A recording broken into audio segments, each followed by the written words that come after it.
Hi everybody and welcome to my channel. My name is Douglas Fantini and in this video I'm gonna give you 7 tips to improve your English, so let's go there. Moment.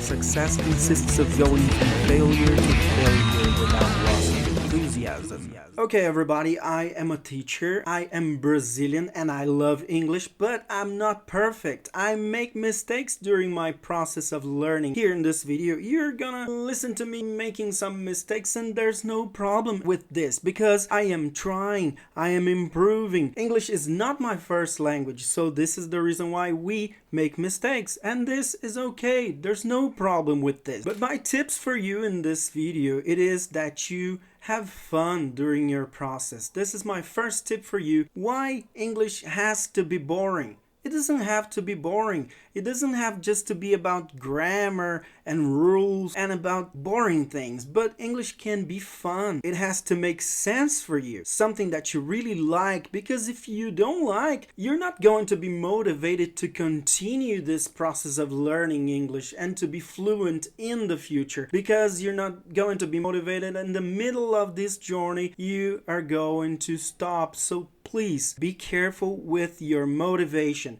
with having fun. What are you exactly doing? How are you studying? What is the method, the strategy you are using? Who is your tutor, or who are your tutors, your professors, your teachers? On YouTube, for example, try to find videos which you really like, which you really enjoy watching, because this is going to be part of your learning process. You can watch cartoons, and even if you are 20 years old or 37 like I am, it doesn't matter, because you're not a child because you're watching two cartoons. You're watching the cartoons with a purpose. You want to learn English. So try to describe the scenes, describe what is happening, try to repeat the dialogues of the characters there, try to describe colors, environments, situations, places, characters. Everything in this cartoon can be something that you can use to practice your English. So do it. Have fun during this process. Another thing you can do it is to play games, try to memorize flashcards, do quizzes, try to answer exercises online. You can also listen to audiobooks. This is going to be incredible to practice your listening skills, because you are listening to the narrator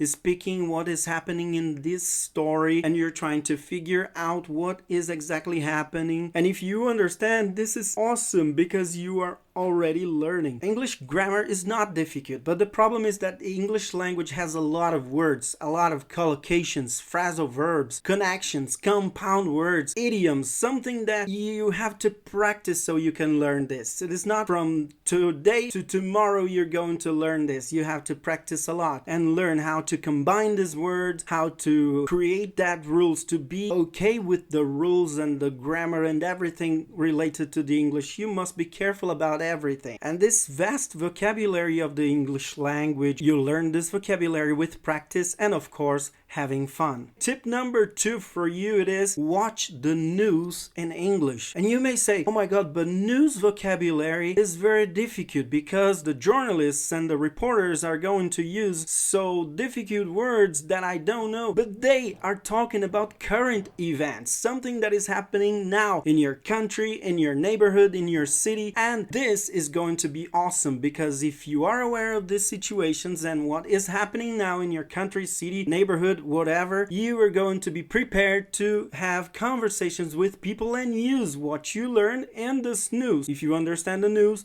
if you know what's happening in your country, neighborhood, city, around you, you can use that thing in the conversations you have with friends or online chats, for example. Use that. You know what happened today? You know something about politics or COVID-19 or sports, the Olympic sports, whatever it is. If you are prepared to talk about these topics, the conversation will flow, because people will be interested in what you have to say. Tip number 3, build vocabulary. You have to memorize words. No matter how you do these things, for example, take notes, make lists, make sentences, use the vocabulary. Everything you learn, use. Try to use. Read a lot. This is important for you. Read books, read news, read blogs, go online, read, be curious. Try to find new vocabulary, a new word each day, because The English vocabulary is vast, and you will find a lot of different words. Each day you study English, you will learn new things. You learn a new position for that word, a new combination of words for you to use in the next conversation. Use in your conversations. Everything you learn, practice. Next tip it is participate in conversations. You have friends, you have online applications so you can practice conversation with some people.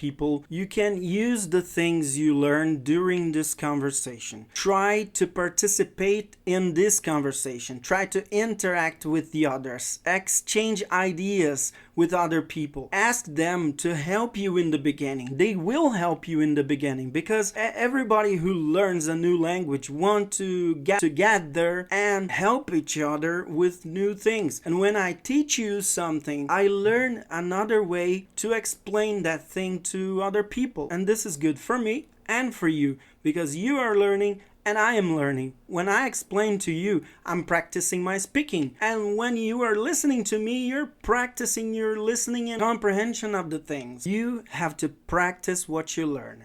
Every time you learn a new word, try to put this word into a conversation. It doesn't matter. Just say to the person who you're talking to, I learned a new word. Let me tell you what I learned. I learned this word, for example, and I'll make a sentence. And can you help me if this sentence is correct? Can you tell me? Okay, and the person will listen to you and help you with this new word that you learned. And maybe you can teach them if they don't know, for example. In the beginning, your sentences will be short. But after some time, you can create bigger sentences with more words. And this will help you a lot in the beginning and in the future. My last but not least tip for you in this video, it is be curious. You have to be curious. Curiosity doesn't kill the cat all the time, because if you are curious, you will learn new things. Take a look at the children. They learn new things because they are curious. They touch things, they try to create things, they draw things, and they are learning doing this. You have to have this curiosity like a child, but with the intention of learning English. Learn how to make questions, and if you don't know how to make the questions, you go online and search and try for help. Go to translator, dictionary, anything, but try to learn how to make questions, because questions are going to help you. You make question to the people. People will help you answering these questions.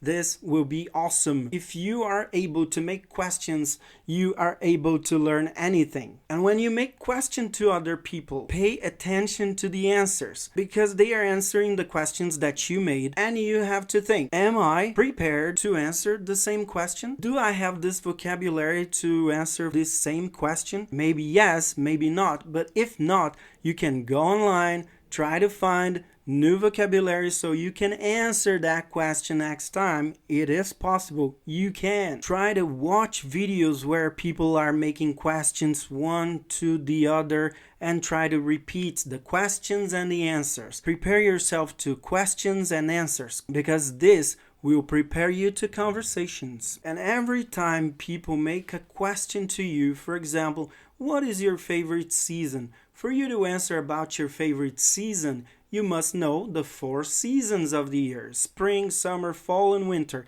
And if you don't know any of them, how can you answer these questions? So this is my tip for you. Learn new vocabulary so you can talk about any topic. If someone asks you, what's your favorite color? You must know a lot of colors so you can say what is your favorite. If your favorite color is blue, you will answer blue, but you also know the name of other colors, for example. And of course, Google can be a good friend in these situations. Go online. Don't be afraid to go online and search for new vocabulary so you can learn, practice, and have fun during this process of learning this beautiful language that is the English language. And as I said, Google is a good friend. Don't hesitate to use it. Okay, everybody, thank you so much for watching my video.